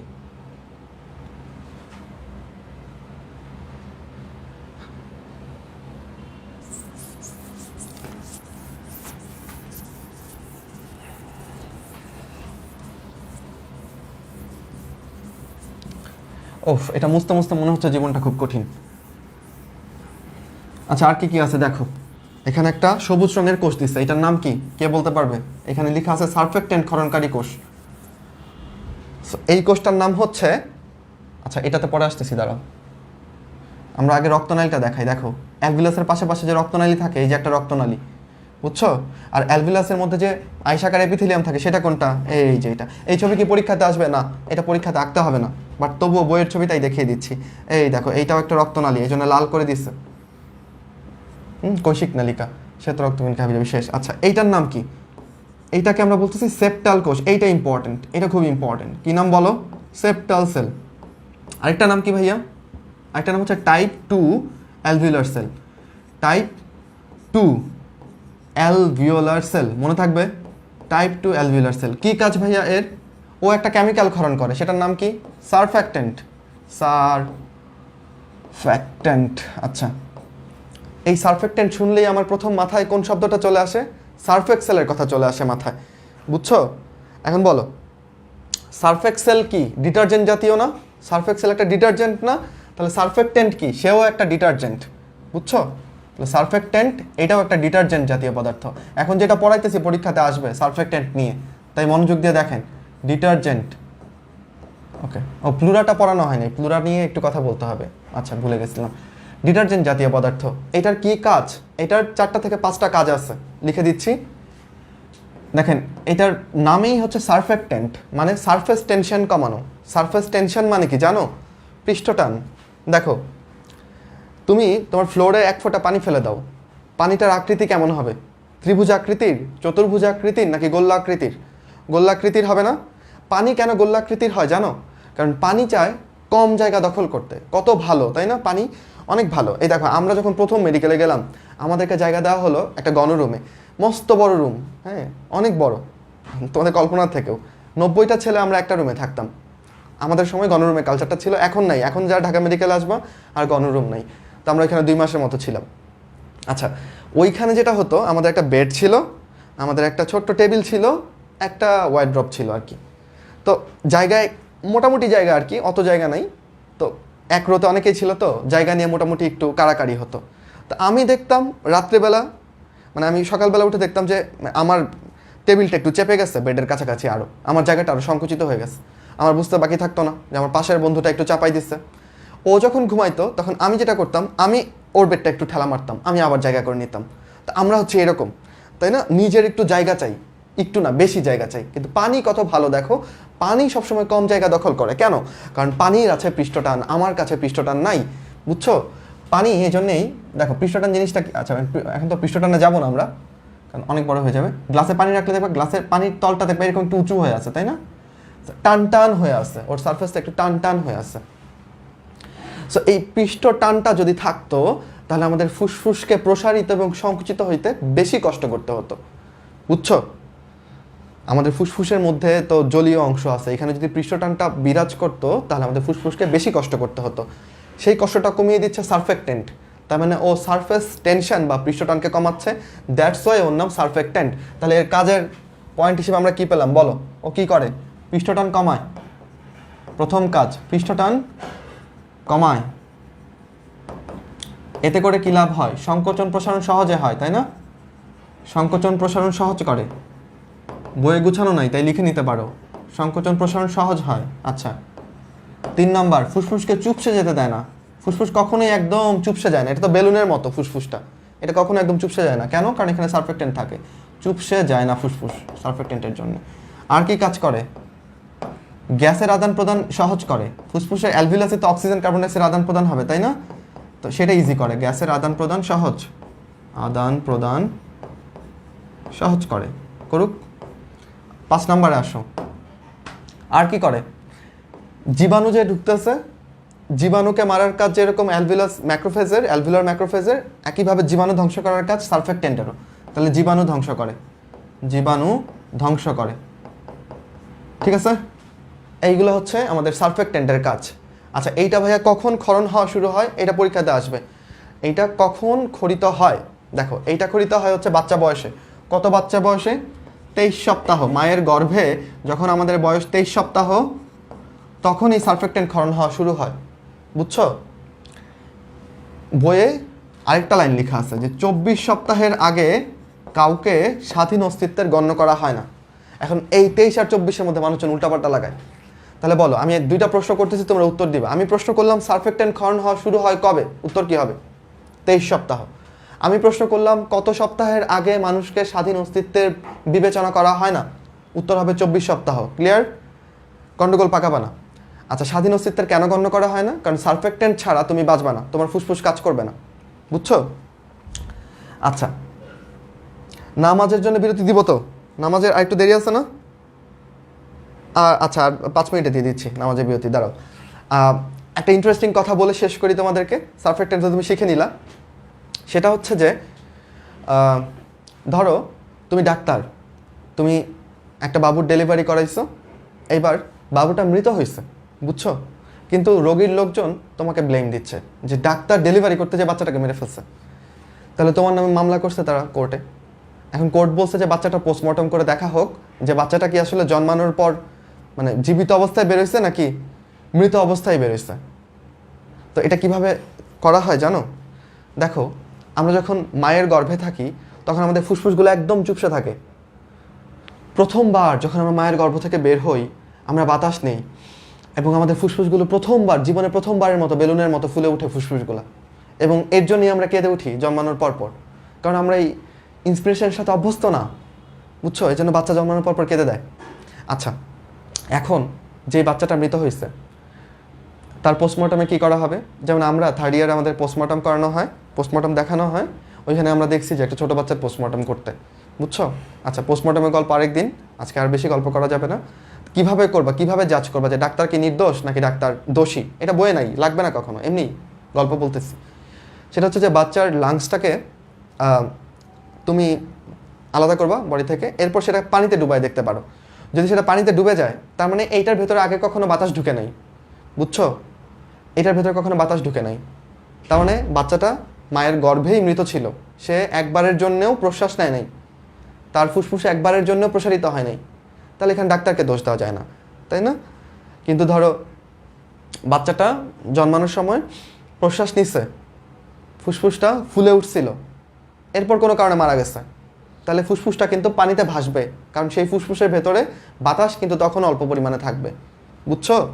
আচ্ছা, এইভাবে জাজ করা হয়। ইন্টারেস্টিং না বলো? তুমি যখন ফরেনসিক মেডিসিন পড়বা তখন তোমার মনে হবে যে আমি বোধহয় সিআইডি হয়ে গেলাম, আমি বোধহয় গোয়েন্দা হয়ে গেলাম।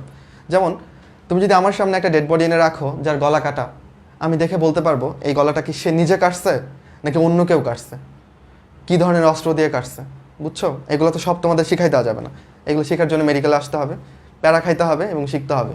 বা একটা গুলি লাগছে কারো, এই গুলিটা কি উনি নিজে করছে বা অন্য কেউ করছে, দূর থেকে করছে না কাছ থেকে করছে, বুঝছো? এগুলো বুঝে যায়। একটা ফাঁসি দেওয়া একটা ডেড বডি, এই ফাঁসিটাকে উনি নিচ্ছে নাকি অন্য কেউ নিচ্ছে, এগুলো সব কিন্তু আমরা জানি। এই জন্যে কোনো ডাক্তার যদি কোনো ক্রাইম করে এইটা ধরা খুব কষ্ট, কারণ ডাক্তার সব জানে কে কীভাবে ক্রাইম করে, কে কীভাবে মারে, হ্যাঁ, কোনটা ধরা পড়বে কোনটা পড়বে না, বুঝছো? আচ্ছা, তাই মূর্খ লোক থেকে কি বলে এই জ্ঞানী লোকরা বেশি বিপজ্জনক। আমি বিপদ করতে চাইলে তোমার বিপদ অনেক বেশি হবে, কিন্তু মূর্খ লোক বিপদ করতে চাইলে সে অনেক ভুল করবে। অনেক কথা বলে ফেলছি, আরও অনেক গল্প আমার ভেতরে গল্পে ভরা, আরেকদিন দিব, ঠিক আছে? আজকে তাহলে কটুক গেল এইটা পর্যন্ত। ফুসফুসের পার্টটুকু চুকিয়েই আমরা তোমাকে ছুটি দেই। একটু প্লুরা নিয়ে একটু কথা বলতে চাচ্ছিলাম, প্লুরাটা বলে শেষ করি। দাঁড়াও, সারফেক্টেন্টের কাহিনী শেষ, তাই না? এই আজানের তো দেরি আছে, তাই না? আর 5 মিনিট পড়া যায় বোধ হয়, হ্যাঁ তাই না? একটু থাকো, অল্প একটু থাকো। দেখো যেটা পড়াতে চাচ্ছি, ফুসফুসের প্লুরাটা, এটা কেউ আমাকে এত সুন্দর করে কোনো দিন বুঝাই দেয়নি যে প্লুরাটা আসলে কি, কোথায় থাকে, কতখানি মোটা পর্দা। এটা খালি বলে আসছে ফুসফুসের আবরণ, কেমন আবরণ কোনো দিন দেখায় নাই, মেডিকেলে যে প্রথম দেখছি। আসো দেখো, যদি এটা অফলাইন ক্লাস হতো তাহলে তোমাদের মধ্য থেকে কাউকে একজনকে অ্যাসিস্ট্যান্ট নিতাম আমার বোর্ডটা মুছে দেওয়ার জন্য, এবং স্যাররা যখন আমাকে ডাকতো বোর্ড মুছে দেওয়ার জন্য আমার কিন্তু খুব ভালোই লাগতো, মন্দ লাগতো না। আচ্ছা দেখো দেখো, একটা আবরণ, ফুসফুসে একটা আবরণ এইখানে লেগে আছে, বুঝছো? এই আবরণটাকে আমরা বলতেছি হচ্ছে ভিসেরাল প্লুরা। কি বলতেছি বলো? Visceral pleura. ভিসেরাল শব্দের অর্থ হচ্ছে ভেতরের দিকে, ঠিক আছে? ভিসেরাল মানে হচ্ছে ভেতরের দিকে, ডান। আচ্ছা, এটা আরেকটা আবরণ আছে যেটা আমি এখন কি কালি দিয়ে, নীল কালি দিয়ে দেখাবো। সেটা কোথায় লেগে আছে? আচ্ছা, এইগুলা কি? এগুলো হচ্ছে তোমার রিবস, হাড্ডি। এই রিবসগুলোর দিকে আরেকটা আবরণ লেগে আছে, পশুকার ভেতর দিকে আরেকটা আবরণ লেগে আছে, বুঝছো? এই যে নীল দাগটা, এটাকে কি বলবো বলো? এটাকে বলবো parietal pleura. Parietal pleura. Parietal মানে বাইরের দিকে, ভিসারাল মানে ভেতরের দিকে, ঠিক আছে? দুইটা প্লুরার মাঝখানে গ্যাপ আছে না, এটাকে কি বলবো বলেন আপনারা? Plural space. প্লুরাল স্পেস, ঠিক আছে? আচ্ছা, প্লুরাল স্পেসে কি থাকে? খুব অল্প পরিমাণে প্লুরাল ফ্লুইড থাকে। কতটুকু? এই ধরো 10 থেকে 15 মিলি, বয়ে নাই, লাগবে না, জাস্ট বললাম। কিন্তু কখনো কখনো কি হয় জানো? এই প্লুরাল স্পেসের মধ্যে বাইরে থেকে আরও অনেক পানি ঢুকে, পানি জমে যায়, অনেক 500 মিলি পানি হয়ে গেছে। তখন এই গ্যাপটা পুরোপুরি পূরণ হয়ে যায়, তখন ফুসফুস আর প্রসারিত হইতে পারে না। প্রসারিত হইতে গেলে পানি বাধা দেয়, বুঝছো? এই ঘটনাটাকে কি বলি? প্লুরার মধ্যে যদি পানি জমে যায়, পানি জমে যাওয়াকে আমরা বলি ইফিউশন। ইফিউশন। পানিটা কোথায় জমছে? প্লুরাতে, তাহলে এটাকে আমরা বলি প্লুরাল ইফিউশন। এই শব্দটা তোমার চ্যাপ্টারে আসছে। তো প্লুরাল ইফিউশন মানে কি? প্লুরাল স্পেসের মধ্যে এক্সট্রা পানি জমে যাওয়া, বুঝছো? তাহলে দেখো, আমি তোমাকে একটা ফুসফুস হাতে দিলাম, আমাকে বলতে হবে, তুমি ধরো ফুসফুসের উপর দিকে হাত বুলাইছো, তোমার হাতে একটা ফুসফুস, তুমি হাত বুলাইছো, আমাকে বলতে হবে তুমি কোন প্লুরার উপর হাত বুলাইছো। উত্তর হচ্ছে তুমি ভিসেরাল প্লুরাল উপর হাত বুলাইছো। প্যারাইটাল প্লুরাটা ভাইয়া কই? প্যারাইটাল প্লুরা লেগে আছে হচ্ছে পরশুকার ভেতর দিকের প্রাচীরে। ফুসফুস যখন তুমি আলাদা করে নিয়ে আসছো, তখন ওটার সাথে প্যারাইটাল প্লুরা আসে নাই। প্যারাইটাল প্লুরা লেগে থাকে কই বলো? পরশুকার ভেতর দিকে লেগে থাকে। আর ভিসেরাল প্লুরা লেগে থাকে ফুসফুসের দিকে। এই ভিসেরাল প্লুরা কি আলাদা করা যায়? না। এইটা একদম পাতলা লেমিনেটিং করে দিলে যেরকম হবে, ওই রকম একটা পাতলা লেমিনেটিং, যেটা ফুসফুসের মধ্যে একদম লেগে আছে, ওইটা আলাদা করা যায় না, বুঝছো? ক্লিয়ার ব্যাপারটা? আচ্ছা, এইটা গেলো প্লুরাল হিসাব, প্লুরা শেষ। আচ্ছা, আর কি বলবো?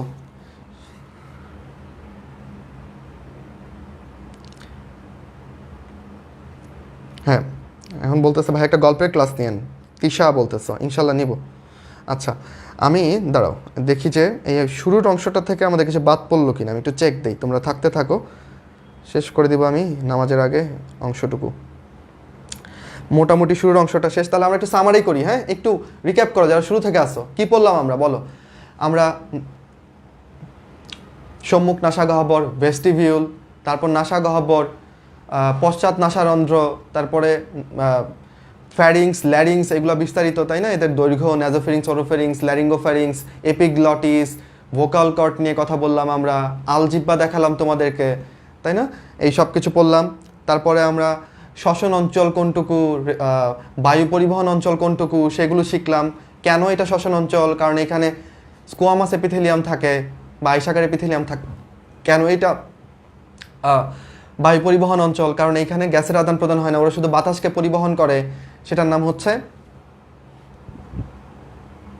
সরি বায়ু পরিবহন অঞ্চল। এখানে কলামনার এপিথেলিয়াম থাকে, তাই না? এরপর আমরা ফুসফুস নিয়ে শিখলাম, lobe segment, lobule, pleura, alveolus, surfactant, এই সব কিছু পড়ে ফেললাম, তাই না? আচ্ছা, সো এখন যেটা বাকি আছে তোমাদের এখানে একটু করে বইয়ে আছে শ্বসনতন্ত্রের কাজ। এখানে ইম্পর্টেন্ট পয়েন্ট আছে 3টা। এক হচ্ছে পানি সাম্য, কিভাবে পানি সাম্যতা রক্ষা করে। চশমিশ কে কে আসো দেখি, লিখো তো দেখি, চশমিশ কে কে আসো আমাদের সাথে? চশমিশ যারা আসো তারা মাস্ক পরলে কি হয়? মাস্ক পরলে হচ্ছে চশমা ঘোলা হয়ে যায় না? হ্যাঁ, এইটা কিন্তু খুব বিরক্তিকর একটা ব্যাপার, তাই না? মাস্ক পরলে চশমাটা ঘোলা হয়ে যায়। কেমনে ঘোলা হচ্ছে একটু চিন্তা করে দেখো তো। কারণ তোমার নিঃশ্বাসের সাথে কিন্তু বাতাসের সাথে পানিও বেরোচ্ছে জলীয় বাষ্প আকারে, ঠিক না? সেই জলীয় বাষ্পটাই চশমার গ্লাসকে ঘোলা করে দিচ্ছে। তার মানে ভাইয়া প্রমাণ করে দিল নিঃশ্বাসের সাথে পানি বেরোয়। কতখানি পানি বেরোয় বলেন? এইটা আপনার বইতে লেখা আছে, 400 থেকে 600 মিলি পানি প্রত্যেকবার, মানে প্রত্যেক দিন নিঃশ্বাসে বেরোয়। 400 থেকে 600 ml পানি সারাদিনে তুমি 600 ml পানি নিঃশ্বাসের মাধ্যমেই হারিয়ে ফেলো, বুঝছো? মূত্রের মাধ্যমে 1.5 লিটার হারাও পানি। আচ্ছা, এরকম ঘামের মধ্য দিয়ে হারাও। আরেকটা শব্দ আছে হোমিওস্টেসিস। এটা মানে কি রে? হোমিওস্টেসিস মানে হচ্ছে ভারসাম্য। দেহের ভেতরে ভারসাম্য রক্ষাতে শ্বসনতন্ত্রের কাজ খুব ইম্পর্টেন্ট। এটা দেহের পিএইচ মেনটেন করে, বুঝতে পারছো? এবং দেহের সকল ভারসাম্য মেনটেনেও ভূমিকা রাখে। আর এটা হচ্ছে উদ্বায়ী গ্যাস। উদ্বায়ী গ্যাস বেরোয় যায়। কি কি আছে উদ্বায়ী গ্যাস? ক্লোরোফর্ম। ক্লোরোফর্মের সংকেত লিখো তো দেখি। এই এয়ার ভাই আছে, আমি এয়ার ভাইকে জানাবো যদি ভুল লিখো। দেখি ক্লোরোফর্মের সংকেত, তাড়াতাড়ি তাড়াতাড়ি, ক্লোরোফর্মের সংকেত।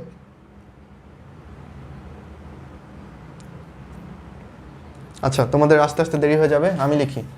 CHCl3 না ক্লোরোফর্ম, এইটা একটা উদ্বায়ী গ্যাস, এইটা আমাদের শ্বাস প্রশ্বাসের সাথে বেরোয় যায়, বুঝছো? আবার ইথার, এইটা আমাদের শ্বাস প্রশ্বাসের সাথে বেরোয় যায়, এইগুলো বেরোয় যায়। তাহলে এটা একটা রিডিং দিয়ে ফেলবা। আর ফুসফুসের অনুচ্ছেদ বলে একটা অংশ আছে, আমি বই রাখতে বলছিলাম, তোমরা বইয়ের সাথে মিলাইতে পারো।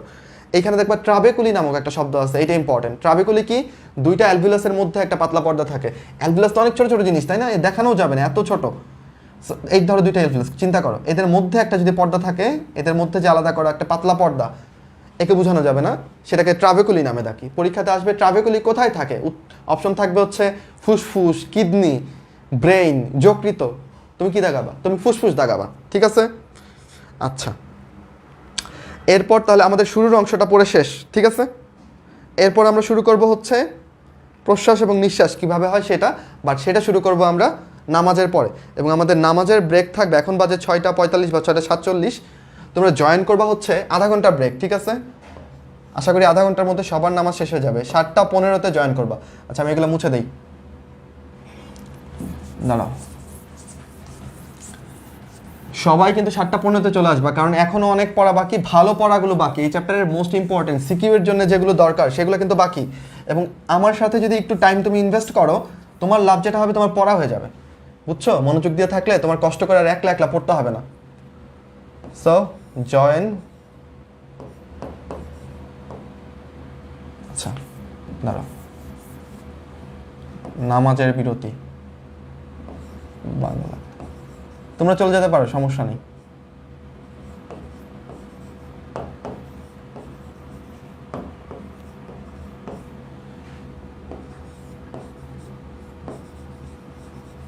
আবার শুরু।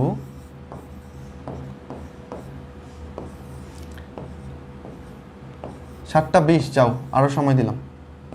ভালো মতো অজু টজু করে নামাজ পড়ে নাস্তা টাস্তা করে ফ্রেশ হয়ে আবার চলে আসবা, ঠিক আছে? লাইভ চলতে থাকুক, তোমরা পরে আবার জয়েন করো।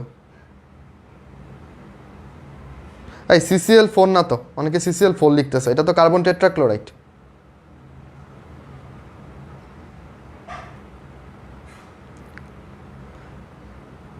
এই তোমরা বলতেছো এত লম্বা ব্রেক দিয়েন না, বা ছোট দিলে বলো ভাইয়া বড় করে দেন। কেউ আসলে কোথাও খুশি না, তাই না?